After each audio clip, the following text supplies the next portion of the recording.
दोस्तों, अक्सर दिवाली में पटाखों से शैतानी होती रहती है, जिसे देखकर सभी लोग एंजॉय भी करते हैं, क्योंकि पटाखों से निकलने वाली चिंगारी और तेज आवाज लोगों को आकर्षित करती है। यही कारण है कि अक्सर त्योहार और शादियों में जश्न मनाने के लिए पटाखों को जलाया जाता है। इसीलिए आज हम इन पटाखों को फैक्ट्री में बनते देखेंगे। तो चलिए वीडियो को स्टार्ट करते हैं। उससे पहले यदि आप हमारे चैनल पर नए हैं तो चैनल को सब्सक्राइब करके बेल आइकन को जरूर प्रेस कर लें। तो नंबर पहले पर आता है 12 शॉट मेकिंग प्रोसेस।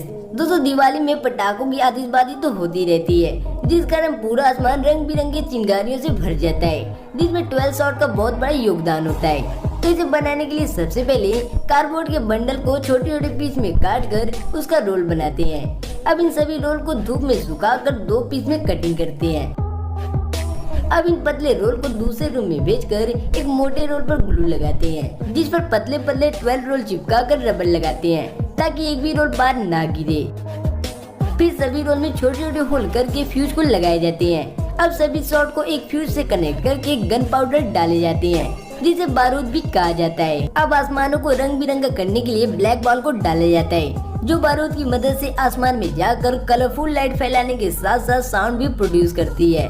अब सभी शॉट में कार्डबोर्ड प्लग लगाते हैं, ताकि गन पाउडर वगैरह बाहर ना निकले। फिर इसे सर्कुलर कवर में डालकर इस पर येलो पेपर को चिपकाते हैं, जिससे सभी शॉट अच्छे से कवर हो जाते हैं। फिर इस पर कंपनी का कवर लगाकर कुछ इस तरह तैयार कर लेते हैं। अब इसे बॉक्स में पैक करने से पहले एक बॉक्स पर टेप वगैरह लगाकर बॉक्स को तैयार करते हैं। फिर इसमें 12 शॉट को डालकर बॉक्स पर टेप लगाते हैं। फिर सभी शॉट को एक बड़े से बॉक्स में डालकर आपके मार्केट तक भेजते हैं।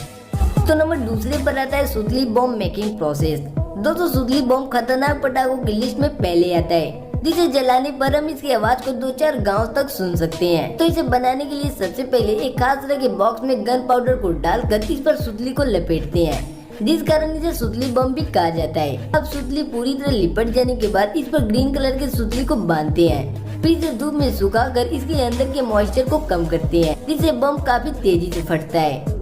अब इसमें फ्यूज को लगाने के लिए एक वर्कर द्वारा इसमें होल करके फ्यूज को डालते हैं। फिर इस पर कंपनी का स्टिकर लगाकर एक जगह पर इकट्ठा करते हैं। अब इन्हें मार्केट में भेजने से पहले एक बॉक्स में पैक करके तैयार कर लेते हैं। अब नंबर तीसरे पर आता है चक्री मेकिंग प्रोसेस। दोस्तों, चक्री काफी मजेदार पटाखा है, जिसे जलाने से ये गोल गोल घूमती हुई चिंगारी फेंकती है। तो इसे बनाने के लिए एक खास तरह के पेपर के बंडल को मशीन में डालते हैं, जिस पर चक्री का ऊपरी हिस्सा प्रिंट होता है। फिर मशीन द्वारा अंदर खींचकर इस पर बने हुए ऊपरी हिस्से को गोलाकार में काटते हैं। फिर चक्री का इंटरनल हिस्सा बनाने के लिए पेपर की ट्यूब का एक बंडल बनाकर उसमें गन पाउडर को डालते हैं। इन ट्यूब को लुकेबल बनाने के लिए इस पर कंपनी का एक खास पेपर लगाकर एक साँचे में रखते हैं, जहाँ लकड़ी की मदद से इसे रोल करके एक ट्रे पर रखते हैं, ताकि इसका शेप ना बिगड़े। फिर इसके ऊपर और नीचे कंपनी का कवर लगाकर चक्री को तैयार कर लेते हैं। अब इन्हें एक बॉक्स में डालकर बॉक्स पर टेप लगाते हैं, जिससे आपका चक्री पूरी तरह बनकर तैयार हो जाता है।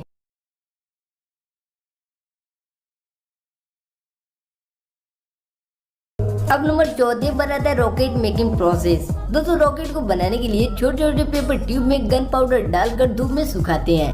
फिर फ्यूज पर एक खास तरह के पेस्ट को लगाकर गन पाउडर के बीच में डालते हैं। अब इसे लुकेबल बनाने के लिए इस पर रेड पेपर चिपकाकर पेपर कोन को तैयार करते हैं। फिर रॉकेट ट्यूब में एक पटाखे को डालते हैं, जो आसमान में जाकर आवाज करता है। अब इस पर एक लकड़ी को अटैच करके कंपनी के स्टिकर को लगाते हैं, जिससे आपका रॉकेट बनकर तैयार हो जाता है। फिर इसे बॉक्स में रखकर बॉक्स को क्लोज करते हैं और पॉलीथीन में पैक करके रॉकेट को पूरी तरह तैयार कर लेते हैं।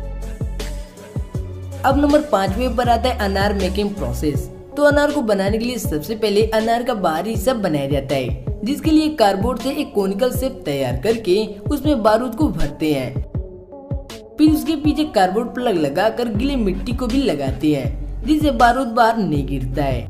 अब फ्यूज पर एक खास तरह के पेस्ट को लगाकर अनार के अंदर डालते हैं। फिर इस पर रेड पेपर को रैप करके इसके ऊपर कंपनी के स्टिकर को लगाते हैं, जिससे आपका अनार बनकर तैयार हो जाता है। फिर इसे बॉक्स में पैक करके गोडाउन में रखते हैं, जहाँ से इसे आपके मार्केट में भेजा जाएगा। तो दोस्तों, अगर आपको हमारा वीडियो पसंद आया हो तो कृपया हमारे चैनल को सब्सक्राइब करें। इससे आप हमारी नई वीडियो सबसे पहले देख सकेंगे और हमें और बेहतर कंटेंट बनाने में मदद मिलेगी। साथ ही नीचे कमेंट में हमें बताएं कि आपको ये वीडियो कैसा लगा। धन्यवाद।